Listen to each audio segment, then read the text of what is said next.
Yuk jadi bagian dari dakwah kami. Dukung operasional dakwah dan sosial kami, raih pahala amal jariah yang terus mengalir sampai hari kiamat.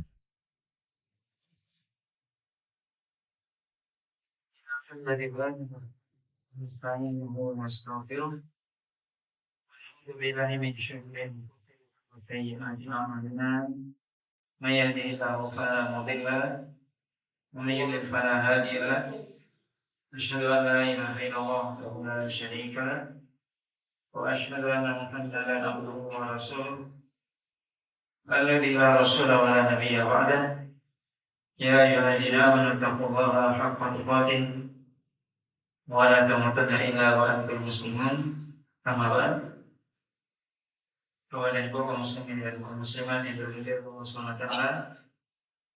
Alhamdulillah puji dan syukur senantiasa kita sampaikan Allah Subhanahu wa taala. Salawat dan salam kita sampaikan kepada Rasulullah sallallahu alaihi wasallam dan juga beliau merasa tidak senantiasa beliau sampai ke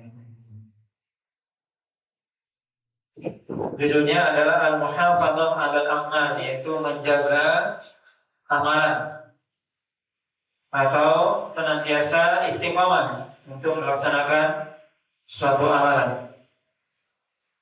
Bab sebelumnya, bab yang ke-14, yaitu bab tentang al-iqtisad fi ta'ah, yaitu pertengahan dalam melakukan ketaatan kepada Allah. Dan sebenarnya dua bab ini berkaitan erat, memiliki hubungan yang sangat erat. Bagaimana seorang bisa istiqomah menjaga amalannya kalau dia itu dalam melaksanakan amal itu pertengahan sebagaimana kita sebutkan pada pertemuan yang lalu, artinya tidak berlebihan, di mana dia melakukan amalan itu di luar batas kemampuan, itu berlebihan, itu dilarang. Karena akibatnya seorang akan meninggalkan amalan tersebut, karena dia akan jadi capek, bosan dan sebagainya. Dan juga dia tidak boleh malas, lalai dan sebagainya. Maka ini pertengahan antara dua sisi yang berbeda dan bertentangan. Di satu sisi ada orang yang dia berlebihan, melakukan suatu amalan, terlalu bersemangat sampai akhirnya melakukan amal ibadah itu di luar batas kemampuan, yang berakibat dia akan menjadi bosan sendiri dan capek. Akhirnya dia tinggalkan amalan tersebut. Di sisi yang lain ada orang yang tidak mau beramal karena malas, lalai dan sebagainya, atau sibuk dengan dunia. Dua sisi ini merupakan dua sisi yang tidak benar, yang keliru. Maka yang benar adalah pertengahan. Bagaimana seorang melakukan amalan itu sesuai dengan apa yang disyariatkan, pertengahan, tidak berlebihan. Tapi kalau dia ingin menambah amalan, maka dia bertahap dalam melakukan amalan. Orang yang seperti ini diharapkan bisa menjaga amalannya. Jadi salah satu faedah kenapa kita harus pertengahan dalam beramal, supaya kita istiqomah, supaya kita bisa istiqomah, konsisten dalam menjaga amalan tersebut, konsisten tetap melakukan amalan itu walaupun sedikit. Makanya disebutkan hadis Aisyah, khairul a'mal ilallah adwamuhu wa in qalla. Kau ahabbud din ilallah adwamuhu wa in qalla, yaitu sebaik-baik amalan yang dicintai oleh Allah SWT adalah amalan yang sedikit tapi dia terus menerus. Ya, dengan itulah seorang bisa menjaga amalannya. Maka bab yang ke-15 ini Imam Nawawi menyebutkan al-muhafadzah 'alal a'mal. Bagaimana seorang menjaga amalannya. Dan memang disebutkan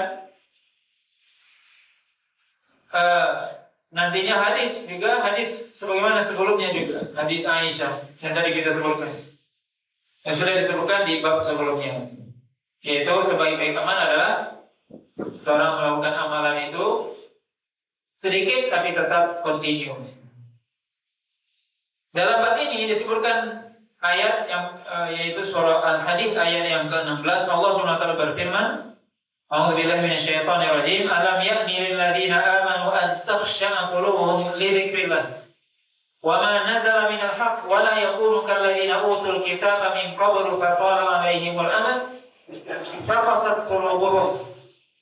Allah SWT mengatakan, tidakkah datang kepada orang-orang beriman akan datang kepada orang-orang beriman waktu di mana mereka hati mereka tunduk dan khusyuk kepada Allah SWT, tunduk ketika berzikir kepada Allah, khusyuk kepada Allah SWT ketika berzikir, mengingatnya ketika melakukan ibadah. Ya Allah SWT seolah dalam ayat ini bertanya, kapan waktunya?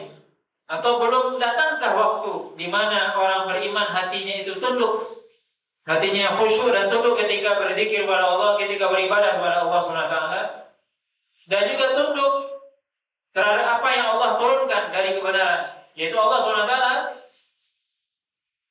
menurunkan kebenaran. Maksudnya al-haq di sini adalah Al-Quran dan hadis Nabi SAW. Wahyu yang Allah turunkan itu adalah al-haq, kebenaran. Maka Allah katakan, belum datang waktunya bagi seorang mukmin hatinya itu tunduk ketika beribadah kepada Allah, ketika berzikir kepada Allah, dan juga tunduk terhadap wahyu yang Allah turunkan berupa Al-Quran dan juga hadis Nabi SAW, agar mereka melaksanakan perintah Allah SWT yang Allah sebutkan dalam Al-Quran, menjauhkan larangannya. Begitu juga melaksanakan perintah tunduk terhadap perintah yang dilakukan, yang disampaikan oleh Rasulullah SAW dalam hadisnya, dan juga meninggalkan larangan yang Rasulullah SAW sebutkan dalam hadisnya. Ini pertanyaan dari Allah SWT. Kemudian Allah SWT mengatakan, wala yakunu kalladzina utul kitab, dan hendaknya mereka tidak seperti orang-orang yang diberi kitab sebelumnya. Siapa yang diberi kitab sebelumnya? Itu orang Yahudi dan Nasrani, orang-orang Bani Israel. Kata Allah, janganlah mereka orang beriman seperti orang-orang Bani Israel, seperti orang ahlul kitab Yahudi dan Nasrani di zaman dahulu. Apa? Kenapa mereka dilarang menyerupai mereka? Apa perbuatan yang mereka lakukan?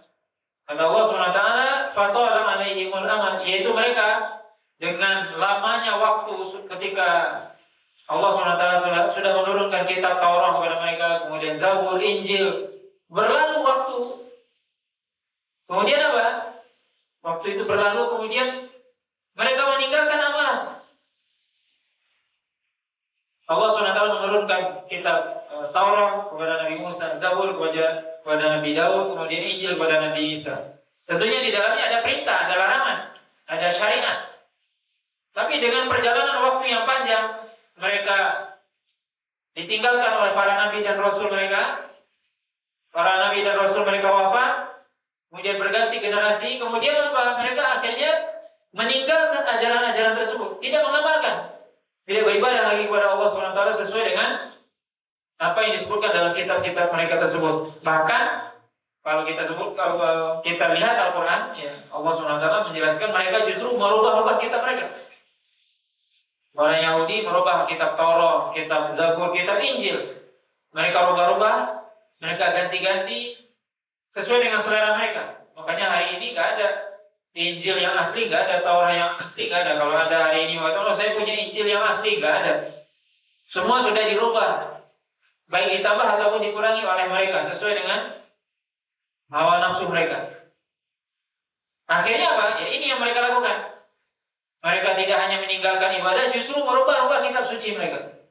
Maka Allah SWT memberikan peringatan kepada kita, janganlah orang beriman seperti orang Yahudi dan Nasrani, orang-orang ahlul kitab di zaman dahulu yang mereka sudah lama diturunkan kepada mereka kitab, ditinggal lama oleh para nabi dan rasul mereka, mereka tinggalkan beramal dengan kitab mereka.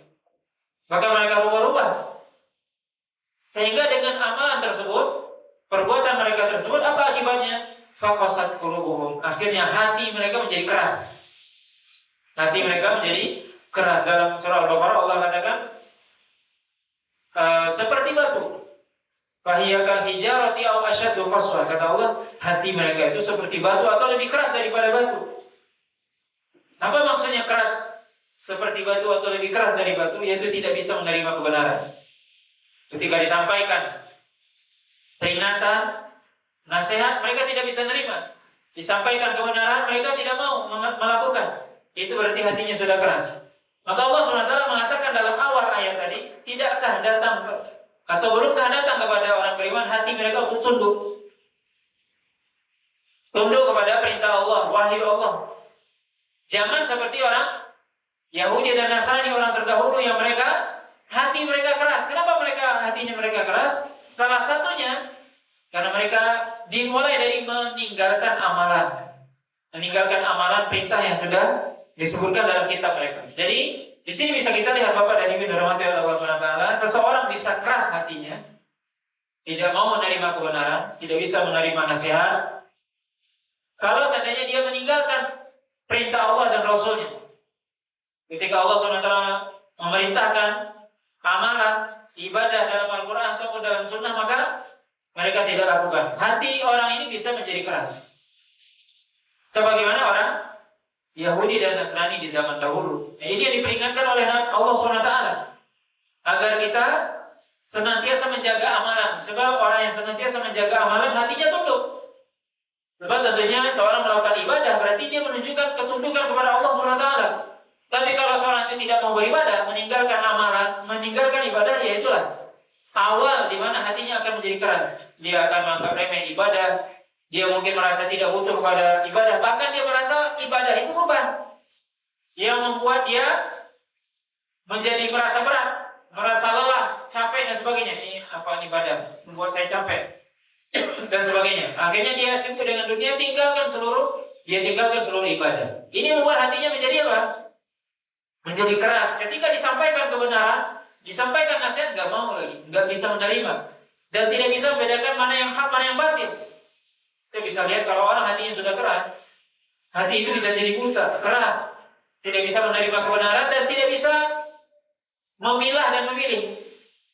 Tidak bisa membedakan mana yang hak, mana yang batil, mana yang benar, mana yang salah. Dan ini yang berbahaya. Ini diawali dengan apa? Ketika orang meninggalkan beribadah kepada Allah SWT, meninggalkan amalan. Maka hanya dalam hal ini kita menjaga amal ibadah kita. Yang paling pertama dan utama tentunya amalan yang wajib ini harus dijaga. Karena itu yang paling utama. Dan pertama, amalan yang wajib, sholat yang 5 waktu dijaga. Jangan sampai ditinggalkan, jangan sampai telat. Kalau bisa berjamaah di masjid 5 waktu. Yang wajib puasa di bulan Ramadan misalnya. Yang wajib kalau kita mampu melakukan ibadah haji ataupun umrah. Dan amalan wajib yang lainnya. Berbuat baik pada manusia, berbakti pada orang tua dan seterusnya. Amalan-amalan yang wajib yang harus kita jaga. Sebaliknya juga meninggalkan perbuatan maksiat yang sifatnya jelas-jelas haram. Perbuatan kesyirikan, kekufuran, perbuatan riba, zina, narkoba dan sebagainya. Macam-macam, seluruh berbagai macam bentuk perbuatan yang dilarang oleh Allah. Ini yang haram, yang jelas-jelas dosa besar, yang jelas-jelas itu dosa, maksiat, diharamkan, harus kita jauhi. Ini orang yang dia tunduk hatinya kepada Allah SWT. Jadi orang yang tunduk kepada Allah adalah orang yang senantiasa menjaga amalannya. Ya, bukti dia tunduk apa? Dia melaksanakan perintah Allah. Dia beribadah kepada Allah. Tapi kalau dia tidak tunduk, ya dia tinggalkan amalannya. Maka hendaknya kita menjaga amalan kita. Di mana dengan kita menjaga amalan kita tersebut, walaupun sedikit, kita baru mampu melakukan yang wajib, cukup, sudah bagus. Baru setelah itu kalau kita mampu melakukan yang wajib, kita sudah istiqomah, baru kita tambah dengan sunnah. Itu pun sedikit-sedikit. Supaya kita tidak menjadi orang yang nantinya bosan atau capek. Tapi sedikit-sedikit kita tambah dan bertahap. Jadi yang paling pertama dan utama adalah bagaimana kita menjaga amalan yang wajib terlebih dahulu. Maka ini Allah SWT memperingatkan kita. Ya, tidakkah datang kepada orang mukmin hatinya tunduk, khusyuk kepada Allah SWT ketika mereka berzikir kepada Allah, ketika mereka beribadah kepada Allah. Maka dalam kita beribadah kepada Allah SWT tidak hanya sekedar kita melakukan rutinitas bacaan dan gerakan saja, misalnya sholat tidak, tapi yang tadi hati kita tunduk. Soalnya sholat ini adalah kita bagaimana kita bermunajat dengan Allah SWT. Itu perlu kita hadirkan dalam diri kita sehingga hati itu menjadi khusyuk. Kalau tidak, itu nanti khawatirnya kita ibadahnya hanya sekedar bacaan dan gerakan saja, tapi hampa dari makna. Sehingga kita kalau seperti itu, khawatirnya juga akan merasa berat itu ibadah. Atau merasakan bahwasanya ibadah itu sebuah beban, kewajiban. Mestinya seorang kalau dia sudah beriman pada Allah SWT, kalau hatinya lembut, dia tunduk pada Allah, dia merasakan ibadah itu bukan beban, bukan kewajiban, tapi itu adalah kebutuhan. Dia butuh beribadah kepada Allah SWT. Jadi kalau dia hendak beribadah, dia merasa ada sesuatu yang hilang. Ada sesuatu yang tidak sempurna. Bagaimana kita dalam hidup ini butuh misalnya makan minum. Kalau kita tidak makan misalnya, atau belum makan merasa lapar, butuh dicari. Begitu maksudnya ketika kita beribadah kepada Allah SWT, merasakan itu sebuah kebutuhan, sehingga tidak mau meninggalkan ibadah tersebut. Ini adalah bagaimana seorang bisa meningkat dalam fase dia beribadah, tidak hanya sekedar merasakan bahwa ibadah itu kewajiban, tapi merasakan itu sebagai kebutuhan, sehingga dia tidak akan meninggalkan ibadah tersebut karena dia butuh. Jadi seorang kalau butuh tidak mungkin dia tinggalkan, pasti dia cari, pasti dia lakukan. Bapak dan Ibu dirahmati oleh Allah SWT, maka Allah SWT juga melarang kita agar kita tidak meniru orang-orang ahlul kitab, orang Yahudi dan Nasrani di zaman dahulu yang mereka meninggalkan amal ibadah mereka, bahkan mereka merubah-rubah kitab suci mereka, sehingga hati mereka menjadi keras. Kemudian disebutkan di sini hadis dari Umar bin Khattab radhiyallahu taala anhu, qala Rasulullah sallallahu alaihi wasallam, man nama an hisbihi min al-lail aw an syai'in minhu fa qara'ahu ma baina salatil fajri wa salatil dhuhri kutiba lahu ka'annama qara'ahu min al-lail, rawahu Muslim. Hadis dari Umar bin Khattab radhiyallahu taala anhu, beliau berkata bahwasanya Rasulullah SAW bersabda, siapa yang dia tertidur dari amalannya atau bacaannya pada malam hari, atau sesuatu yang dia baca pada malam hari, maka hendaknya dia membacanya di antara salat fajar, artinya setelah salat subuh, itu setelah masuk waktu duha sampai menjelang waktu zuhur. Maka kalau dia lakukan itu, maka seolah-olah dia dituliskan baginya pahala, seolah-olah dia membacanya pada malam hari. Hadis ini diriwayatkan oleh Imam Muslim. Apa maksud hadis ini? Perlu kita ketahui pertama bahwasanya beribadah, sholat malam, sholat sunnah, yang paling utama adalah sholat sunnah pada malam hari. Tentunya kita mengetahui sholat di siang hari ada sholat sunnah, ada sholat duha, ada sholat rawatib, ya, sebelum dan sesudah sholat fardu. Dan juga ada malam hari, ada sholat malam. Maka yang paling utama sholat sunnah itu adalah sholat malam. Dan juga membaca Al-Quran yang paling utama adalah pada malam hari. Karena pada malam hari lebih khusyuk, lebih jauh dari riya. Seseorang bisa membaca sendiri, dia bisa menangis sendiri dan sebagainya.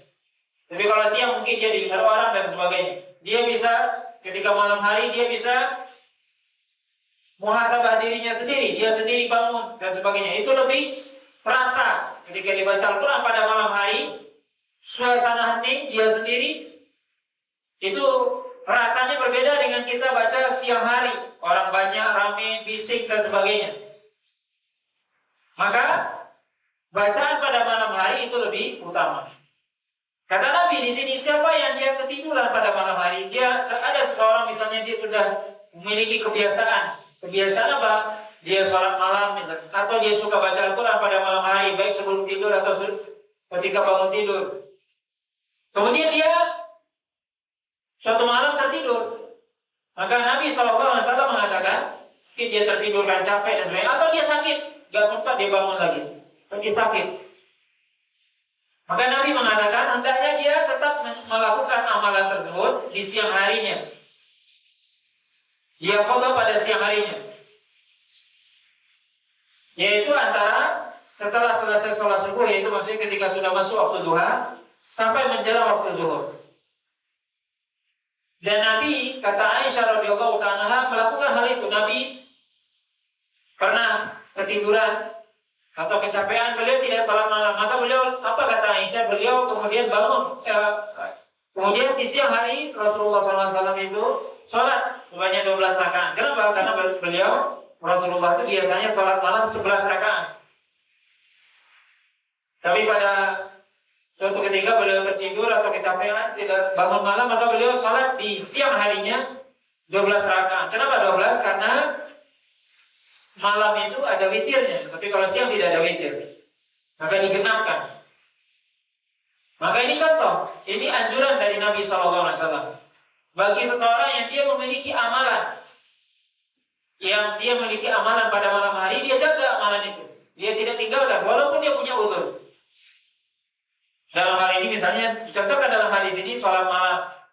Atau dia berzikir, atau dia membaca Al-Quran pada malam hari. Seseorang misalnya punya kebiasaan baca Al-Quran, misalnya 1 halaman, 2 halaman setiap malam sebelum tidur gitu. Tapi suatu hari dia kecapean, gak sempat dia baca karena kecapean, langsung tertidur. Boleh dia lakukan baca itu pada siang hari. Apa tujuan ini dilakukan pada siang hari? Agar dia tetap menjaga amalan itu.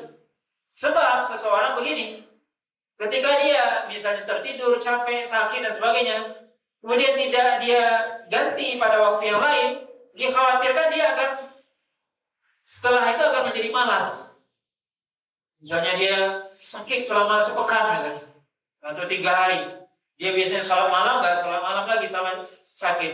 Akhirnya apa? Habis. Itu dia nggak sholat lagi.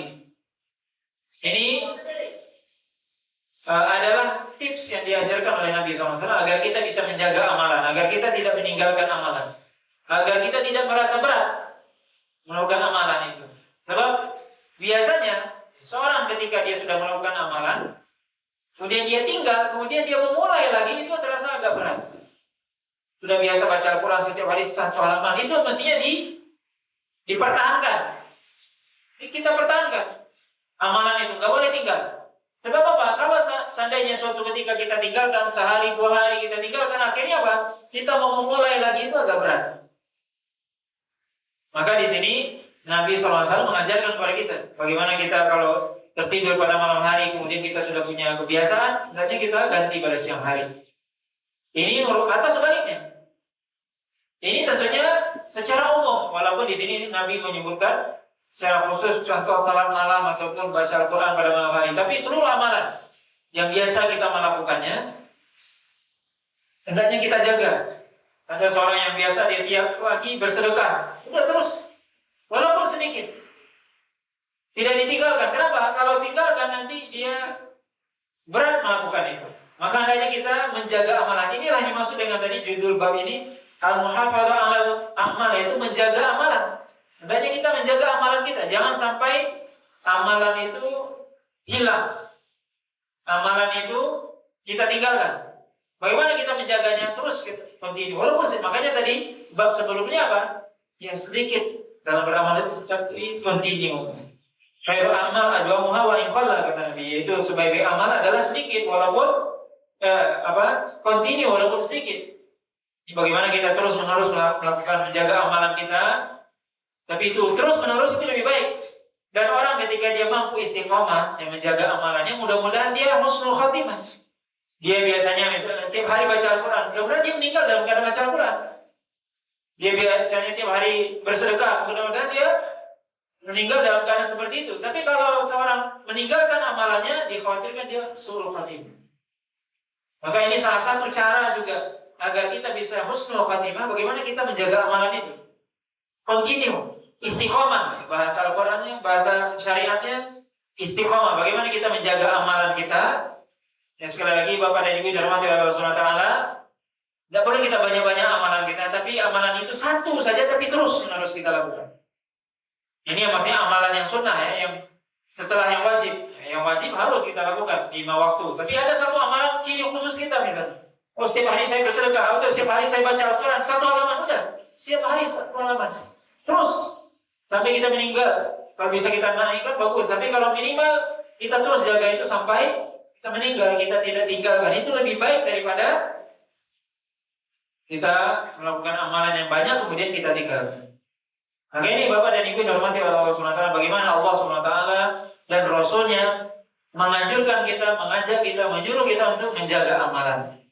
Mari kita jaga amalan kita, amalan yang Allah SWT mudahkan bagi kita. Ada orang itu kata Imam Malik, Innallaha qad qassama al-a'mal kama qassama al-arzaq. Sesungguhnya Allah itu membagikan amalan kepada seseorang sebagaimana Allah membagikan rezeki.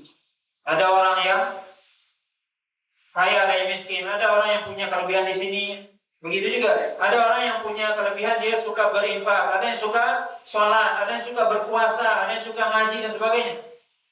Maka dari kita punya amalan tersendiri, khusus kita biasa, yang kita spesial di situ. Ada orang yang suka puasa, Senin Kamis dia nggak berhenti dia puasa. Subhanallah, itu mestinya dijaga. Ada orang yang dia nggak kuat puasa, tapi kalau bersedekah ringan tangannya. Ada orang yang dia nggak punya, tapi dia suka baca Al-Quran misalnya, atau suka bantu orang dan sebagainya. Maka ini adalah amalan. Sebagaimana Allah membagi ada rezeki, yang ada orang yang punya kelebihan di sini begitu juga amalan. Juga Allah bagi.